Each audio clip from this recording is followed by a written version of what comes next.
پێش هێرشەکەی تورکیاش سەرەتا تورکیا ئەوەی ڕاگەیاند کەوا قەدەغەکردنی مەتاری سلێمانی کرد و تەنانەت فشاری کردە سەر دەوڵەتانی تریش ئەوە بوو دوابەدوای تورکیا ئەڵمانیا گەشتای ئاسمانەکانی ڕاگرت. دوای ئەوەش ئەمە وەکو ئاگادارکردنەوەیەک بوو بۆ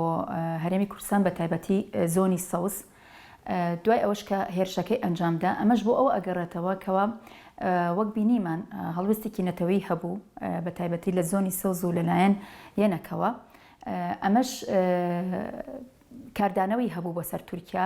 وەکو خۆتان ئەزانن تورکیا ئێستا نێسیگ لە هەڵبژاردن و ئەو شکستانەی ویستی ئەو شکستانەی خۆی بەوە داپۆشێ هەمیشە وا بووە، هەر فاشستی تورکیا وا بووە کاتە شکستی هێناوە پەلاماری کوردی داوە. جگە لەوەش لەلایەکی ترەوە کێشەی نەوت هەبوو، ینی دۆزی نەوت هەبوو کە نەوت ڕادستی عێراق کراوە. ئەمەش جارێکی تر لێدان بوو لە تورکیا و بۆ سەر ئابووری تورکیا. بۆیە ئەبینین دەسەڵاتی ئەکەپە و مەهەپە کە ئێستا لە نێزیکبوونەوەی هەڵبژاردنن هەست بە شکستی خۆیانەکەن و ئەزانن کە لەم هەڵبژاردنە دۆڕانێک بەدەستهێنن. ئەمە لەلایەکی ترەوە ئەوە شتێکی نامۆ نییە بەلای کوردەوە، بە تایبەتی بەلای گەلی کوردەوە کە ئەوین هەمیشە دەوڵەتە داگیرکەرەکان و دوژمنانمان وەک بە تایبەتی فاشستەکان هەمیشە ئەبینن کە هەڵوێستێکی نەتەوەی هەبێ لە ناوڕێزەکانی گەلی کووردە ئەو بە مەترسی بۆ سەرخۆیدا ئەنا بێگومان هەرواش ئەبێ لەبەر ئەوەی هەمیشە هێز لە یەکبوونایە، هێز لە پێکەوە بوونایە و کوردیش لە ئێستادا لە هەموو کاتێ زیاتر پێویستی بەوەیە کە لەلای یەک بن و پێکەوە بن و بەڕەنگە جیاوازەکان و بە یەک دەنگ و بە یەک هەڵوێست بن. لەبەر ئەوەی ئێمە ئەومان لەبیر نەچێ وان نزیک ئەبینەوە لە ساڵەی لۆزان کە دابشکردنی هەر چوارپەرچەی کوردستان بوو لە ئەنجامی ئەو پەیماننامەیە. ئەو کاتی کە ئەو پەیماننامەیە هاتە ئاراوە کورد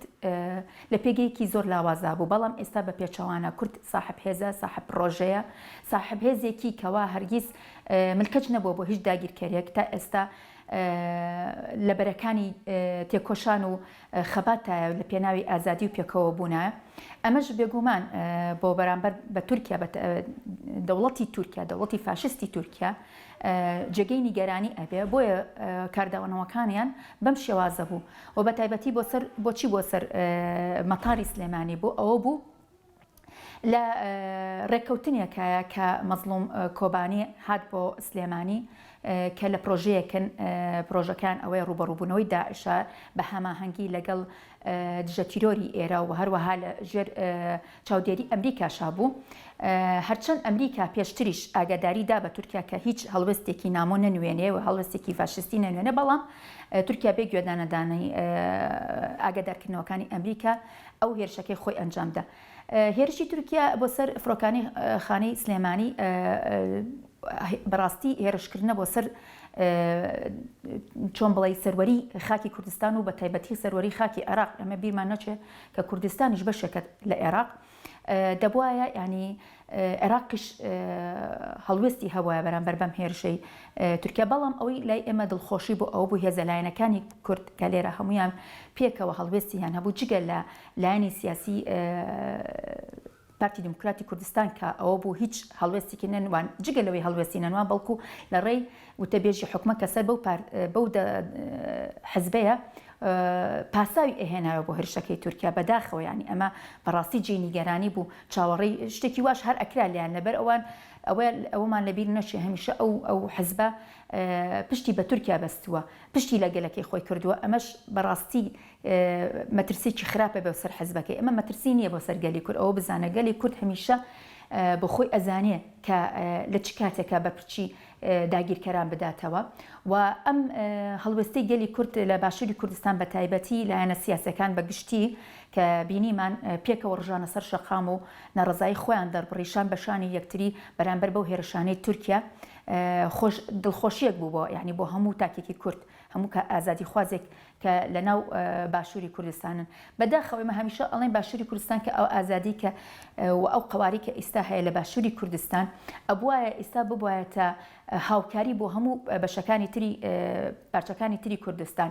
بەڵام بەداخەوە ئەبینی ئەمڕۆ دەسەڵاتێک هەیە لە ناو باشووری کوردستان پاساو ئەهێنێتەوە بۆ داگیرکاری، پاساو ئەهێنێتەوە بۆ هێرشەکانی سەر خاکی باشوور و هەر بۆتە ئەو هێزەش بۆتە هۆکاری ئەوەی کەوا خەریکە قەواری هەرێمی کوردستان بەرەو مەترسی بڕوە. ئەوە تا ئێمە لەبیرمان نەچێ هەر ڕادەستکردنی نەود بۆ عێراق بەڕاستی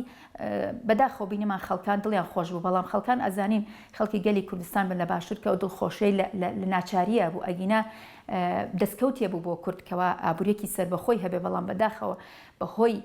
سیاسەتی ناحەکیمانەی لایەنە سیاسیەکان و دەسەڵاتخوازانی هەرێمی کوردستان ئەو بوو ئەو دەستکەوتەشی لە دەستماندا وەک چۆن لە ڕێفراندۆمەکەیە سەیەکی کوردستانمان لە دەستدا ئەم جارە ئابوورێکی سربەخۆی کوردستانمان لە دەستدا و ئەگەر بێت و بەو شێوازە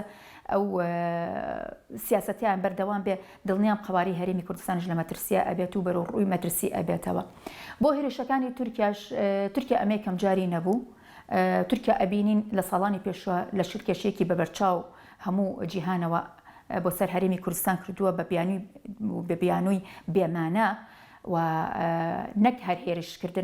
هێرشکردنێکی سەربازیە بەڵکو ئەوە ئەبینین لە بەرچاوی هەموو جیهانەوە چەکی قەدەخەکراوی نێودەوڵەتی بەکاردەهێنێ بەرامبەر بە گەریلەکانی ئازادی بەبێ ئەوەی هیچ کەسێک هیچ لایەنێک و هیچ ئەوانی کە لە دەرەوەن کە داکۆکی لە مافی مرۆڤەکەن داکۆکی لە ئازادی ئەکەن ئەبینین بەرامبەر بە کورد هەموو بێدەنگ و بێ هەڵوێستن.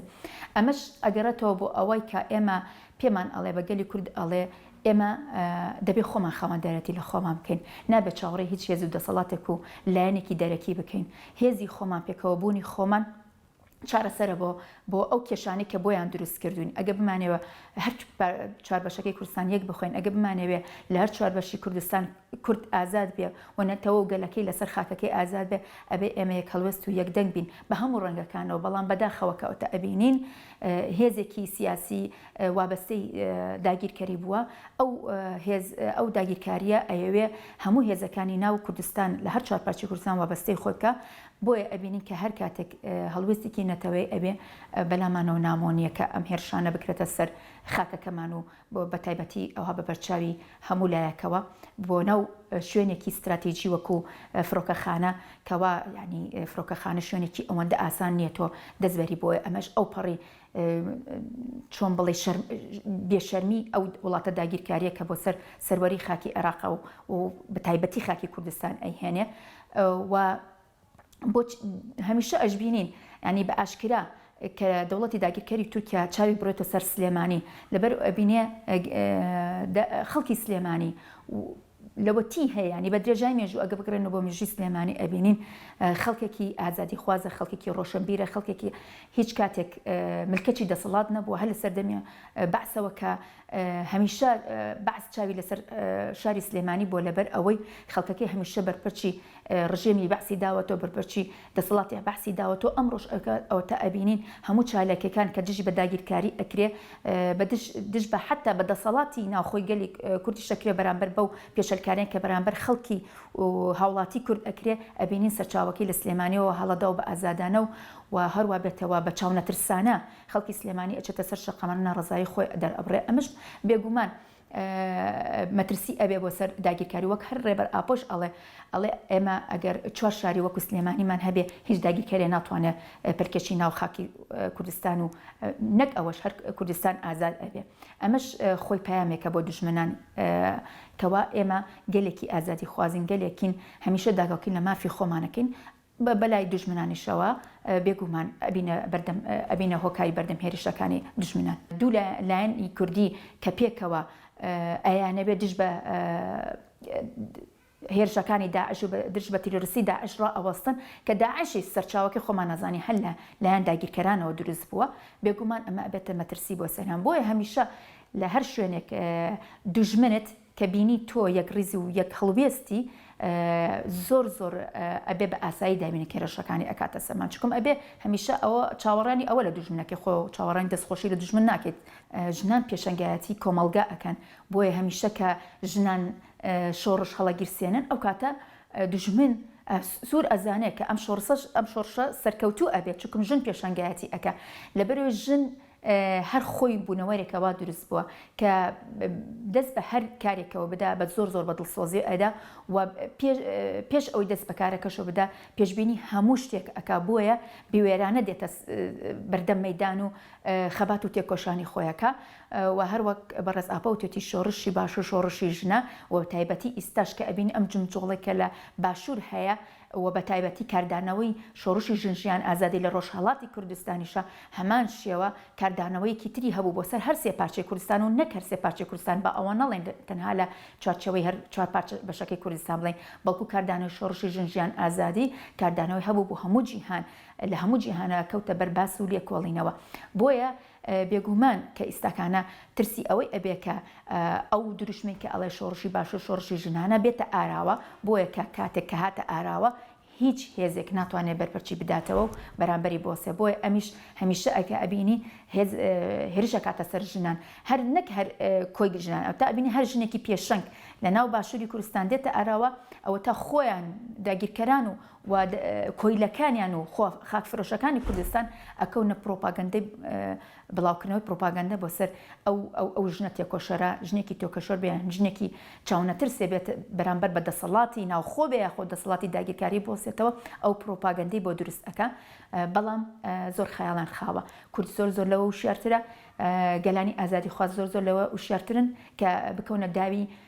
پرۆپاگەندەی کەسانی ئەوهاو کەسانی نەفزنزم و خۆفرۆش و یاگیرکەران